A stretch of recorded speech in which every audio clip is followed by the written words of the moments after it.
Okay, so let's start with our today's lecture. Today's lecture, so we are already done with chapter number 6. We already started convection, and it was an introduction to convection that we did in chapter number 6, and now we are moving towards further topics in convection. Okay.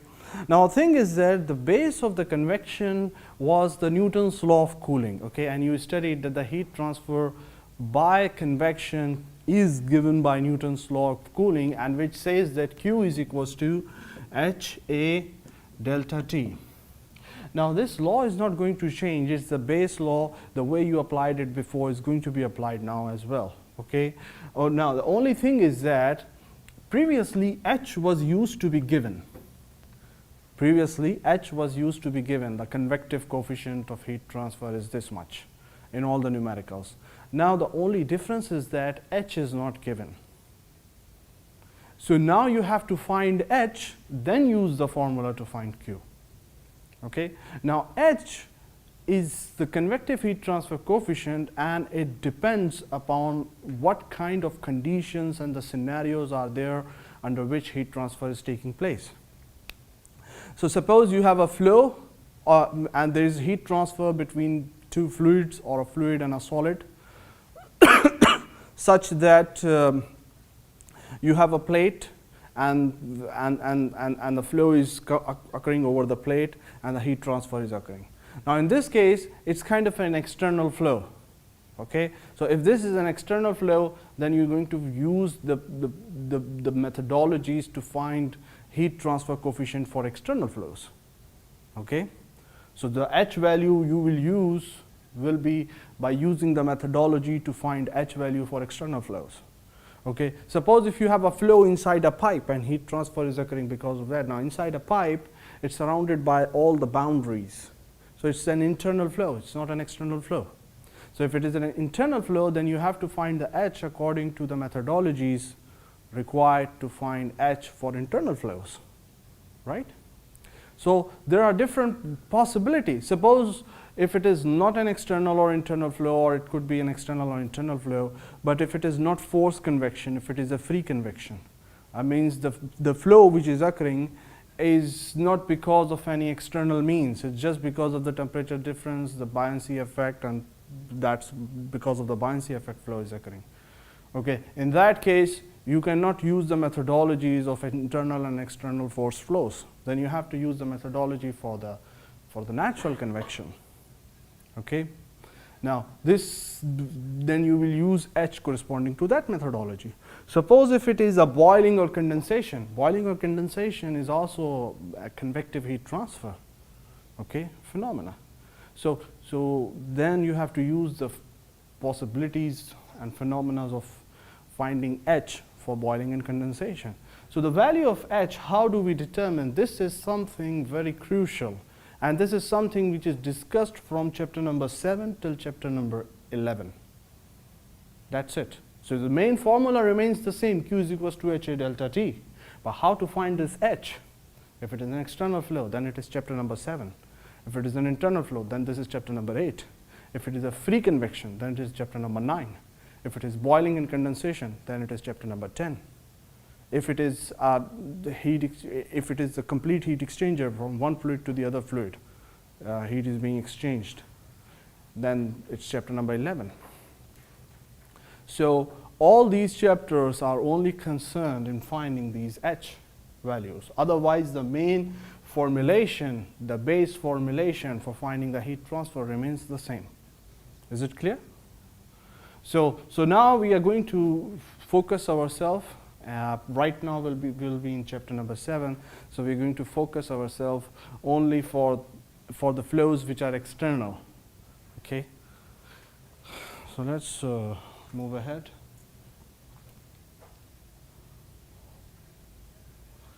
Okay, these are the topics that we are going to cover in this chapter. Okay. And there are some of the topics which we are not going to cover, but is there for you to read by yourself. Some are totally not included at all within this chapter. So while we are covering this chapter, we are not covering everything within the chapter. Okay, so coverage is written here. Okay, now this is the base results of chapter number 6. So while we started convection in chapter number 6, we came up with some of the results, and one of the major result is that Nusselt number is a function of Reynold number and Prandtl number. Okay, and we explained to you that what is a Nusselt number, what is a Reynold number, what is a Prandtl number. Okay, if it is local, then it also depends upon x star, the non-dimensional location. If it is average, then it does not depend upon the location. Then it is just the Reynold number, Prandtl number. Okay, and we also determined that we also developed the concept that the heat transfer coefficient varies along the length of the plate where the flow is occurring. Okay, so and we also determined that we have local heat transfer coefficients, and we can find an average heat transfer coefficient using the local ones. So these are some of the things that we already covered in the last chapter. Okay, now let's come over to this chapter. In this chapter, once we will be finding the heat transfer coefficient, let's talk about the methodologies which are used to find the heat transfer coefficient. There are two methodologies. One is an experimental or empirical approach. Now in the experimental or empirical approach, what we do is that we perform experiments for certain condition, for certain cases, and we develop relationships. The relationships, that the value within the relationships, they all come with experiments. Because you conducted experiments, these are the results that came. Okay, and they are very well valid. Obviously, experimental is the real thing, is the actual thing, so it cannot be wrong. Okay. However, these experiments are conducted over a wide range of operating conditions. You keep on changing pressure, you keep on changing temperature, you keep on finding the values. Okay. So, but you develop a general equation for that range. So first of all, since it is developed under wide range of operating conditions, might be when you are performing an experiment, or you are actually using the process, you do not exactly determine or make the conditions same over which the equation was made. So there might be a certain level of error within your answers. Okay? However, these are acceptable. But since these experiments are conducted for a certain range of operating conditions, so they are only valid within that range. So whenever a formula, an empirical formula will be provided, along with an empirical formula, the validity of that formula will also be provided, that this formula is valid within this range. The validity could be in terms of the Reynold numbers, Prandtl numbers, temperatures, pressures, whatever. Okay? However, it will have a certain range of validity. So before applying the formula, you have to first check whether you can apply the formula or not by checking the validity. That's a must thing. And this is one of the things I'm going to check in the exams. Okay? Because now actually it's like you have a bunch of formulas and you select for your condition the most suitable one, and you apply that formula, plug in the values, solve the problem and get the solution. But while you apply the formula, plug in the values, I need to know, do you really think this formula is applicable for your condition? And how you are going to tell that? Each formula has certain range of validity, that this formula is applicable under these conditions only. So for your case, you are going to check whether your condition lies within the validity range or not. If it lies within the validity range, then you say that, okay, this formula I can apply here because it lies within the validity range. If it does not lie within the validity range, then you cannot apply it. Okay? Then you cannot apply that formula. These are empirical formulas, and they are developed based upon experiments. Experiments are conducted for a certain range of operating conditions. For example, an experiment was conducted for air flowing over a flat plate, and the air was tested between temperature ranges of 100 degree and 250 degree. Suppose, okay? Then that formula is applicable for the air temperature range between 100 to 250. if in your problem the air temperature was 23 or 24 degrees centigrade, you cannot apply that formula there, because your air temperature is not within the range for which the formula was developed. It's okay? So you have to check the validity first, and this is one of the most important criteria. Anyways, so we have one approach, the experimental or empirical approach. Then we have the second approach, is the theoretical approach. In the theoretical approach, it involves solving the boundary layer equation for the particular geometry, for example, obtaining the temperature profile, and then it is used to evaluate the local Nusselt number and find out the heat transfer. Okay? So, but this is very limited. For only a handful of situations, the theoretical approach is possible, because they are so complex equations, they are not possible to be solved analytically. Like you did in conduction. In conduction chapter 3, it was all analytical solution. Okay? But that was one dimension, and when you had to move to 2 or 3 dimension, you said, okay, now we are going to move towards numerical approach. Analytical, not possible, very difficult. Very handful of situations where you can use. Similar case here. You saw in chapter number 6, we had many equations for Navier-Stokes. We have the continuity equation, we had the momentum equation, we have the energy balance equation for the fluid flows, and they are very complicated equations. For the boundary layer approximations, we did some approximation and simplified them, but in generally, if it is not a boundary layer, you cannot apply boundary layer approximation, and you have to solve all those equations with all those variables, so complicated. Analytically, it's almost very difficult to solve. Okay? So theoretical approach is there, but it's very hard, and only for a handful of situations where you can use it. Most of the time, you have to move towards the empirical approach.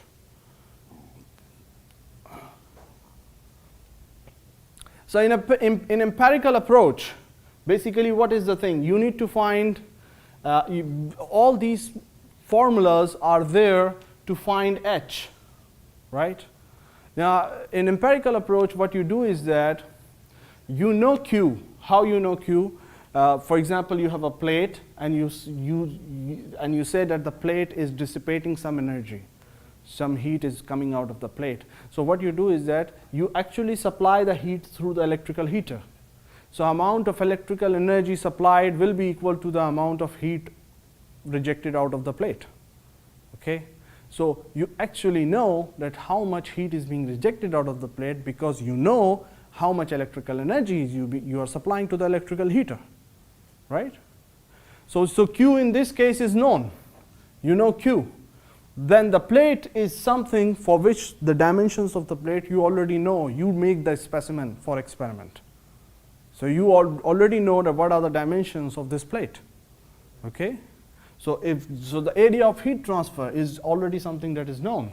You use thermocouples to find out what is delta T. So put a thermocouple on the plate, so you know exactly what is the temperature of the plate. Put a thermocouple in the air, so you know that what is the temperature of the air. So you know actually delta T. So if you know delta T, if you know area, and if you know Q by knowing that how much electrical energy you are supplying, then you know all the 3 terms, you can find what is H. Okay? And in this way, change the operating conditions. Now change the temperatures. Change the amount of electrical energy supplied. Find out H again, H again, H again. So under a variety of conditions, you can find out what will be the value of H for those conditions, right? So this is how it is done experimentally. Once you have a big set of data under a variety of conditions, the values of H's, then you use that data to develop a generalized equation. Most of the time, the generalized equation is in the form like this. The Nusselt number, average Nusselt number is equals to C, Reynold number power m, Prandtl number power n, where C, m, n, these are the constants. These are the constants for your case, for your range of operation.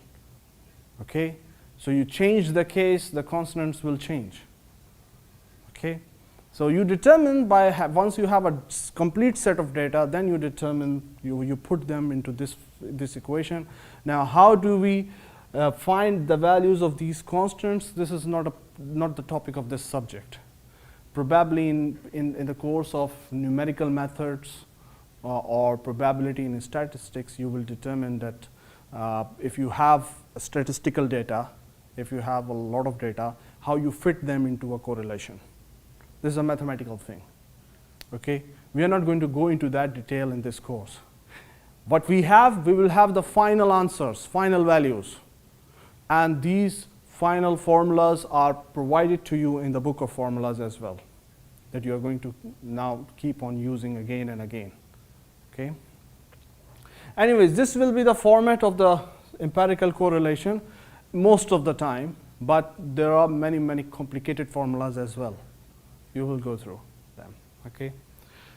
So we determine that. Now once we have this formula, now we can, if for those set of conditions, we can find out H and we can find out Q by using this formula. So we find out the Nusselt number. Once we know the Nusselt number, we know the H. Once we know the H, we can find out what is Q. Okay? So it's like that. Is there anything which is not clear so far? Maybe I can get it from a table. Yes, yes. You will have in the tables the direct. It's not just the constants. The direct correlation you will have. Everything. The constants might change for the condition to condition. Okay, so you have everything to solve. So, anyways, this is the mathematical procedure through which we develop and we find out these constants. We are not going to go into this detail. Okay, in the empirical methods, most of the time we'll be using the empirical methods. In the empirical methods, one important parameter, for example, if Nusselt number is equal to C Reynold number into Prandtl number, Reynold number is what? Reynold number is rho VL upon mu. At least it is rho and it is mu, which depends upon temperature. So for for example, if it is air, if you change the temperature, rho will change, mu will change. If it is water, change the temperature, rho will change, mu will change. So one very important question is that what temperature should we find these properties? Other thing is that we have Prandtl number. Prandtl number is directly a function of temperature. So you change the temperature, Prandtl number will change. So if Prandtl number will change, Nusselt number will change.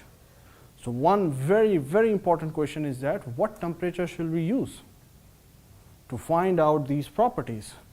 So the temperature most of the time, now there are two methods here. There are some formulas which use the mean film temperature. So mean film temperature is what? Suppose if you have a plate and plate is at Ts and you have the flow which is moving at T infinity. Okay? So mean film temperature is the temperature of the boundary layer film. And the boundary layer film will be considered to be at an average temperature of these two temperatures. It will not be T infinity, it will not be Ts, but it should be considered as, approximated as an average temperature between the two. Okay? So it will be considered as Ts plus T infinity upon 2. And this is considered as the film temperature, F. Okay? So mean film temperature. So most of the time, all these properties, rho, mu, Prandtl number, these properties you will find out at the mean film temperature, right? And then you determine the Nusselt number, even if you want to find the H using Nusselt number. So Nusselt number is what? Nusselt number is HL upon K. So here is K here. K also depends upon temperature. Change the temperature, you will get a different value of K. But what temperature you are going to use? One methodology is used that you will use the mean film temperature. Then there are some other type of formulas. In the other type of formulas, what they do is that instead of using the mean film temperature, they use generally the free stream temperature. Okay? However, you have a specific parameter like Prandtl number over Prandtl number or mu over mu within the formula where you use at the surface temperature separately for just one of the property. Anyways, when those formula will come, you will understand. And it will be mentioned there. Because if you see here in the book of formulas that is provided to you, it's not just the formulas which are there, but it's also written that under what conditions they will be applied and what temperatures the properties should be taken. So for each formula, these conditions are provided to you, and they are already present in your book of formulas, which will be there with you during exam. But the book of formula is too big, and if you have not gone through it yourself before, you won't know, you won't be able to figure out what you should use. But these are all there in the book of formula. What are the formulas, under what conditions they are applicable, what temperatures you should use to determine the properties for that formula. Is it clear? So anyways, there are two methodologies here. Sometimes they use mean film. If they use mean film, it will be written. If they use this kind of methodology, that you use T infinity or the temperature of the free stream, but only at one location use the temperature of the surface, then it will be written as well. Okay. Anyways, so let's, these were all the generalized discussion. These were all the discussions which will be very, very important and very be helpful for you from this chapter, chapter number 7 onward till chapter number 11. Okay. Now let's move over to case by case analysis. Okay. So we have external flows. What is an external flow? An external flow is a flow which is in contact with the boundary layer on one side. That's it. So I have a mean stream flow, air flowing, and I have a plate or something, and there is a boundary layer developed over it. So the flow is in contact with the boundary layer just at one location. It's not that the complete mean stream is surrounded by boundary layers. If it is surrounded by boundary layers, then we call it as an internal flow. Okay, so suppose you have a big duct and you have air passing through the duct, so there will be boundary layer from here, boundary layer from here, boundary layer from here, boundary layer from here. So the complete flow here will be surrounded by boundary layers. Then this is an internal flow. But if you have boundary layer only at one location connection, but there is no complete surrounding the boundary layer, then we consider it as an external flow. Okay. So we are right now in this chapter focused over the external flows, and these are basically the flows which you studied in the last chapter. They were all external flows. You had a plate and fluid is flowing over the plate. Okay, so we have the laminar region, we have the turbulent region. Okay, so now let's start the case of flat plate in a parallel flow. Okay, so suppose if you have a flat plate and you have parallel flow. Okay, so as with all external flows, the boundary layer develops freely without constraint. The boundary layer conditions may be entirely laminar and turbulent, entirely turbulent. Okay, so we can have the once we have a boundary layer developed over the flat plate, there is a possibility that we have the laminar flow. There is a possibility we can have a mixture of the laminar turbulent. We can have a fully turbulent flow as well. And how do we determine? It's by the transition criteria. And that's the critical Reynold number. The critical Reynold number is 5 × 10⁵ for external flows. Okay, so if your Reynold number for any location that you are finding, if your Reynold number is below than 5 × 10⁵, then it is laminar. If it is greater than 5 × 10⁵, then it is turbulent. So at the Reynold number, so there is also possibility that if we have no laminar flow at all, okay, and the flow directly tripped, the boundary layer directly tripped, and it becomes completely turbulent flow from the beginning. In that case, your critical Reynold number is 0. Anyways, now there is another concept which is the surface thermal conditions.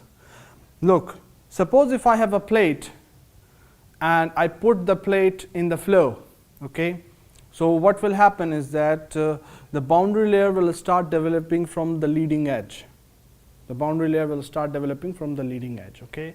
Now, if the plate is heated, suppose the flow is at 25 degrees centigrade, plate is at 100 degrees centigrade.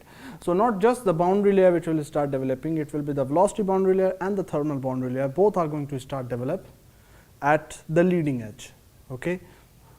Now suppose if I have a plate, okay, this is my plate, okay, and this is the flow coming, okay. So the velocity boundary layer will start developing from here, from the leading edge, but I provide a heater after a certain distance x, okay. So we had the air temperature 25 degrees centigrade and the plate temperature here is also 25 degrees centigrade. Since our heater is in one of the portion afterwards, so the thermal boundary layer will not start developing from the leading edge, but it will start developing from the position where the temperature difference starts to occur, okay. So there is also a possibility that both thermal boundary layer and velocity boundary layer does not start developing from the leading edge, okay. So if I have a plate and I am just heating the plate in one of the portion, okay, and suppose the plate is do not have very good thermal conductivity properties, so the heat is not actually transferred very quickly from that portion to the other portion. So we have the velocity boundary layer start developing from the leading edge, but the thermal boundary layer will start develop from the position where the temperature difference is actually significant enough. Is it okay? So that's this. So there is a possibility that both thermal boundary layer and velocity boundary layer does not start develop at the same location, at the leading edge, okay. And this is this condition. So if in one of the portion where the temperature is the same, it's only the velocity boundary layer developed. But when the temperature becomes different of the surface with the T infinity, then the thermal boundary layer start developing.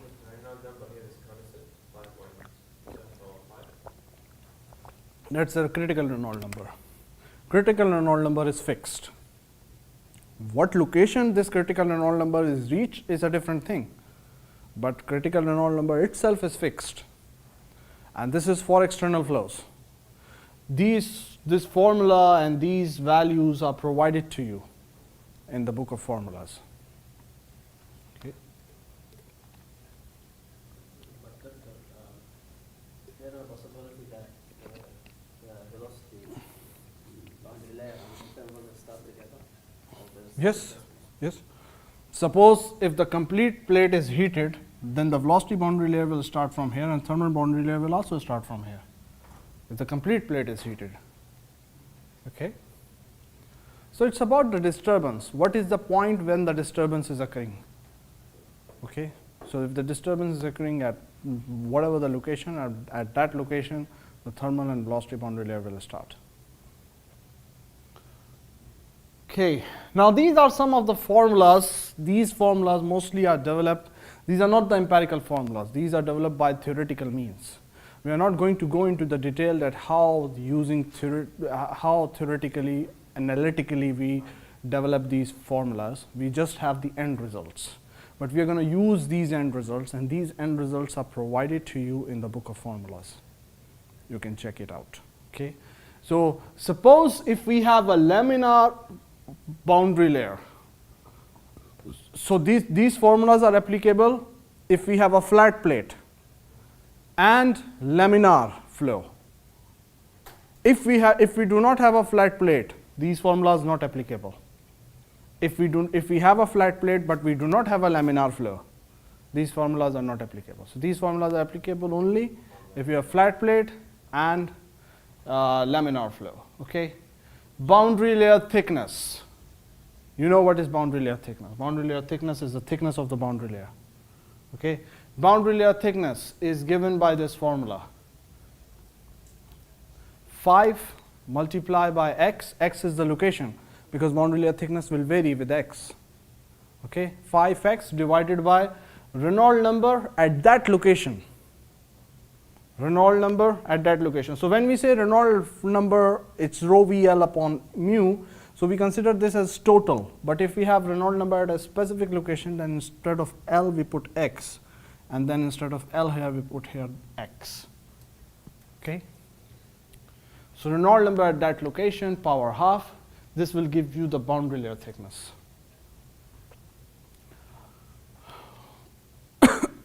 The ratio of velocity boundary layer to thermal boundary layer thickness is del upon del T equals to Prandtl number 1 by 3.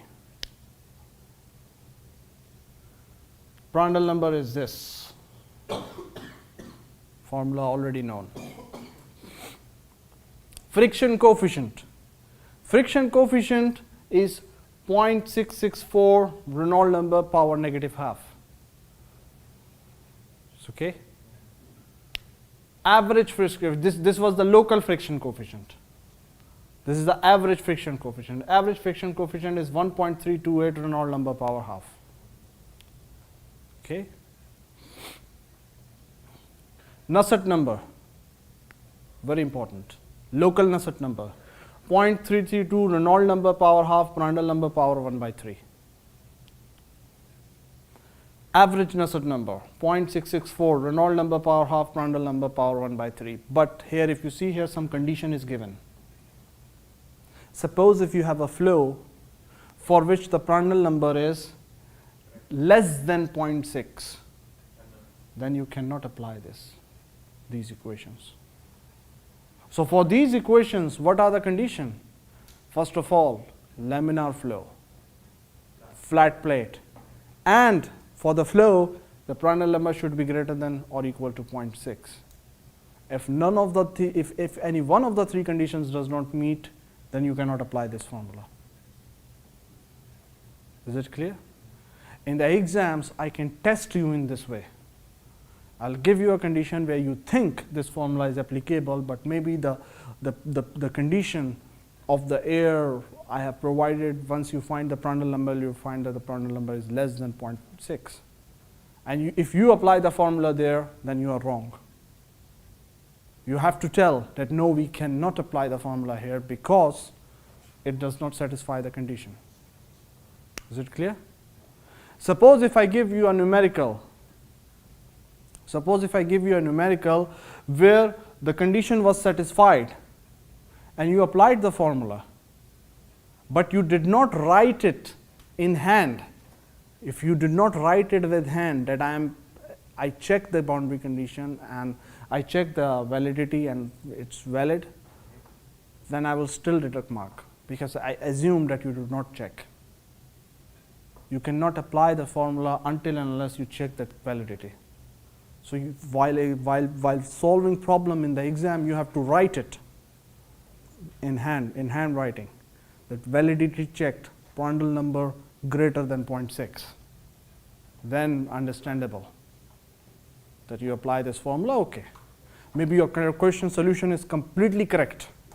Everything is okay, but you did not write it in your own handwriting that you check the validity.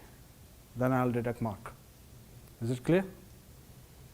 So wherever you have the validity, you must check if the validity is, if the conditions of your question is under the applicable validity or not. Is it clear or not?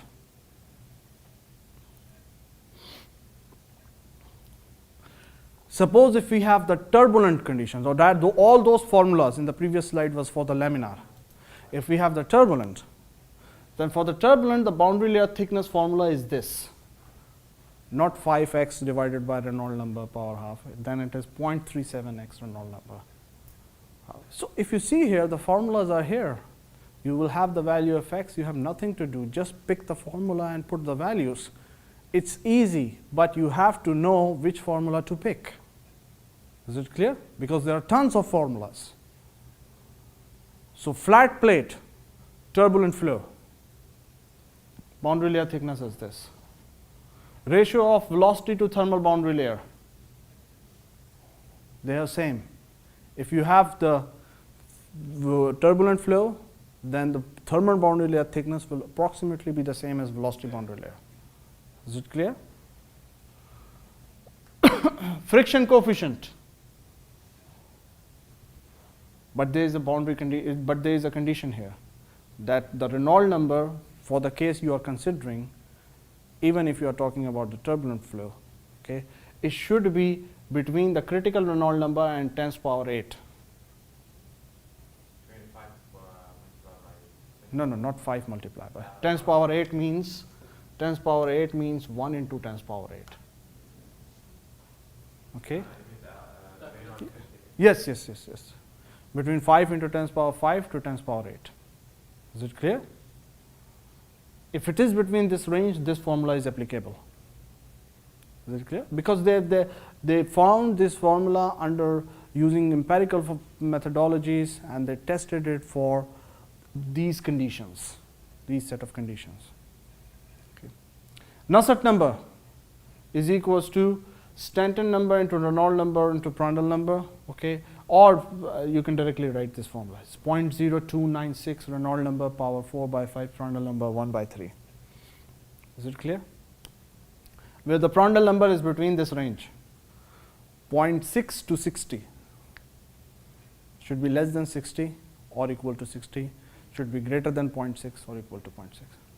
Is it clear?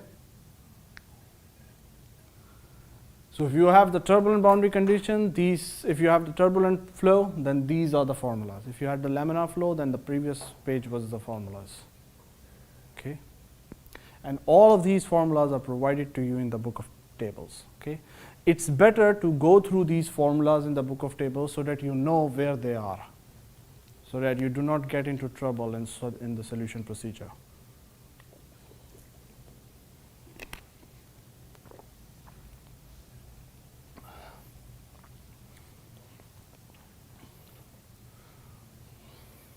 This thing you have already covered. If you have, if you want to know the average heat transfer coefficient, and you have a flow in which you have partially laminar flow is there, and then you have the turbulent region, then you will find it like this. We did this. We did a numerical related to it in chapter number 6. Okay.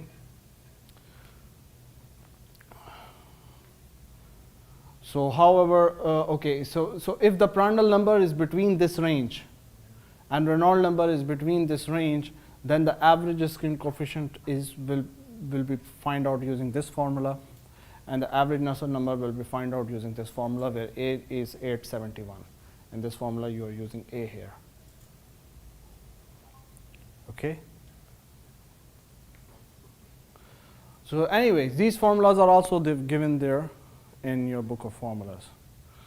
So now it's basically nothing. It's just you have the conditions. You have to check which formulas you have to use and apply the formula. Okay, and most of the time you are going to use the mean film temperature. Okay, if it is not mean film temperature, you will know in the book of formulas it will be written which temperature you have to use. Let's solve this problem, and we are done with today's lecture. Okay. Air at a pressure of 6 kilonewton per. Let me rub this.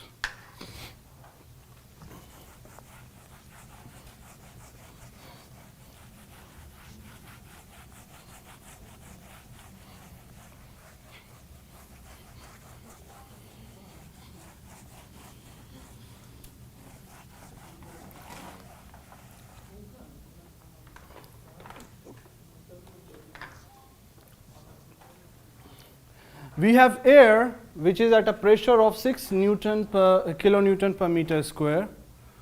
So that means 6 kilopascal, right? 6 kilopascal, and a temperature of 300 degrees centigrade. Okay, flows with a velocity of 10 meter per second over a flat plate 0.5 meter long. So you have a flat plate here. It is 0.5 meter long. Okay, that's the length. You have air which is moving across. T infinity is known, 300 degrees centigrade. Pressure is known. Okay, and velocity is known. Length of the plate is known. Okay. Estimate the cooling rate per unit width of the plate needed to maintain it at a surface of 27 degrees centigrade. So surface temperature is known. Ts is 27 degrees centigrade. This is known, right? So we need to find out what is the cooling rate. Okay, it's a very simple problem. It's a convection problem. So basically, its Q is equals to HA delta T, right? What will be delta T here? Or T infinity minus Ts, because T infinity is larger, right? 300. Hot to the cold, right? So it's T infinity minus Ts, right? That's like it. So you know Ts, you know T infinity, right? What do we want? Do we want the amount of heat transfer? We need cooling rate per unit width. So that's the length. That's the length, right? So area, surface area of heat transfer will be what? Length into width. Okay. Right now there is something which is obvious in the problem. One might think that when the air is flowing, heat will be transferred from the top and from the bottom. But here it's kind of an obvious that we are considering only the top surface.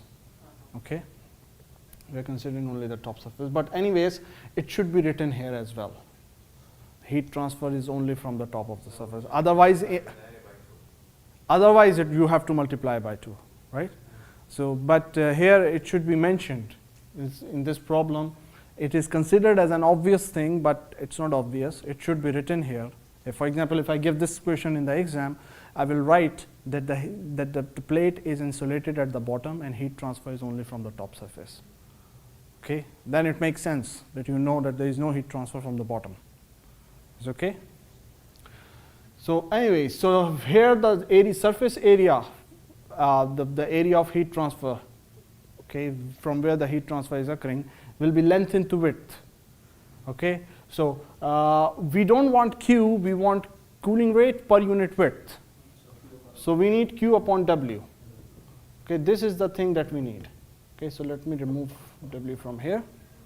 It's okay. So length is known. The length of the plate is known, right? So now only if we find H, we will find this thing. Okay. And this is the only difference that you will have from chapter number 7 till chapter number 11. Previously, H was used to be known. It was given in the problem. Now H is not given. You have to find H yourself. Now, first of all, this is a flat plate. This is a flat plate, right? So since this is a flat plate, so we know that you have to use the formulas for flat plate. But for flat plate, there are two sets of formulas.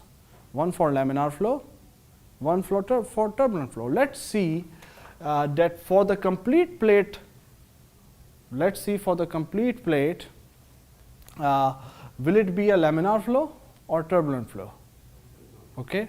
So we need to find the Reynold number. Okay. So Reynold number is what? Reynold number is rho V L upon mu. Length we know. Okay. Velocity of the fluid we know.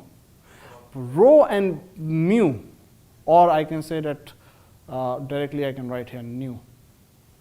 Okay. So kinematic viscosity. This is something, because this is what? This is air. So we can use the properties of the air to find out the kinematic viscosity. Okay. Now, once we find the Reynold number, we will decide that which set of formulas we have to use, right? So if it is laminar, then you have to use the laminar formulas. If it is turbulent, then you will use the turbulent formula. But in the laminar or turbulent, you will not find directly H. You will find Nusselt number, right? So you have the formulas for the Nusselt number. You will find Nusselt number, and then you have to use Nusselt number is equals to HL upon K. So you need K here as well. But for K, you can find out because the properties are given at 300 degrees centigrade. So you can find it. Okay. Now there is one thing that we studied in chapter number 6. K, Prandtl number. These properties vary with temperature, but there is one property, or there are two properties which vary with pressure. And these properties are the density or the kinematic viscosity. They vary with pressure. Now in the table in your appendix, for air, the table is not provided for all pressure ranges. They are provided only for one pressure, atmospheric pressure. Here the pressure is not atmospheric. Okay? So we already developed in chapter number 6 that there is a relationship, and that says that mu2 upon mu1 is equals to P1 upon P2. Okay? So if we know the two pressures, okay, so the pressure is for which the properties you get is known, that is one atmospheric pressure, and then you will get the property from the appendix, and this is the actual pressure over which you want to find the property. So you can find this. Okay. So table A4. Okay, one important parameter here. Will we use 300 degrees centigrade? No. Properties should not be determined at the T infinity. Properties should be determined at the mean film temperature.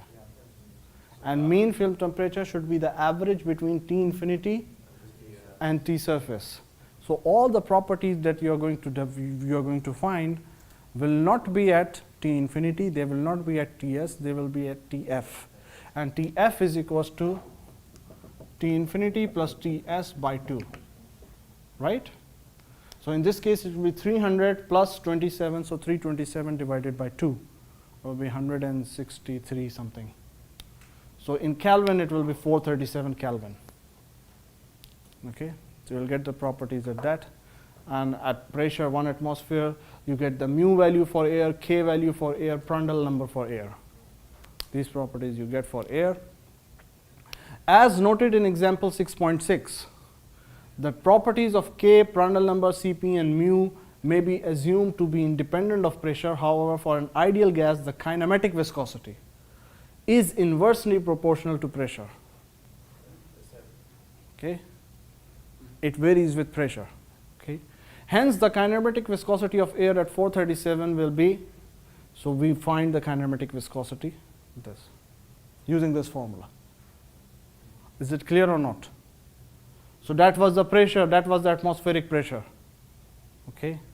And that was the viscosity from the table for the atmospheric pressure. And this is the pressure over which you want to find out.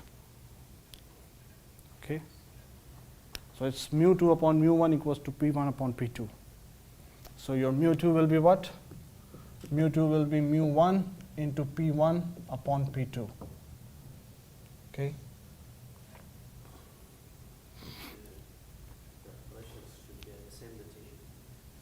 Yeah, same. Newton per meter square, Newton per meter square. Same units. So now you get the corrected viscosity, kinematic viscosity. This corrected kinematic viscosity you are going to use here to find out what is the Reynold number. Okay? So now once you are going to use the corrected kinematic viscosity, the Reynold number comes out to be 9597. What does this mean? 9 multiplied by 10 to the power 3. Do you think it is more than 5 into 10 to the power 5 or less than 10 to the power 5? So it's less than 5 into 10. So that means for the entire length, it's laminar. So what formulas you are going to use? Not for turbulent. You're going to use the formulas for the laminar. Okay? So for the case of laminar flows, let's go to the formula sheet. For the case of laminar flows, now I need the Nusselt number. I need the average Nusselt number, because I need the overall heat transfer. Okay? So average Nusselt number, but the Prandtl number should be greater than 0.6. Now let's check what was the Prandtl number. The Prandtl number was 0.687. It's greater than 0.6? Yes. Okay, applicable. It's not written here, applicable. But in the exam, if you don't write, I will deduct mark. It's okay? In exam, maybe you are doing things in your head and you are assuming that I know that what you are doing, but no, sorry.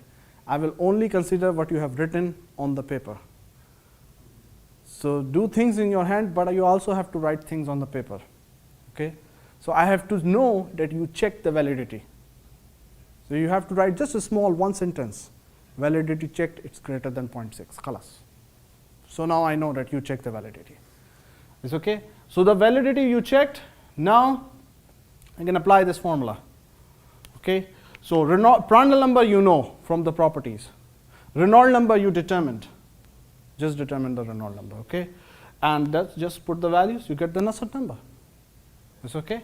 So once you put the values, okay, you use this formula, put the values, the Nusselt number comes out to be 57.4. What's the unit here? No unit. It's a Nusselt number.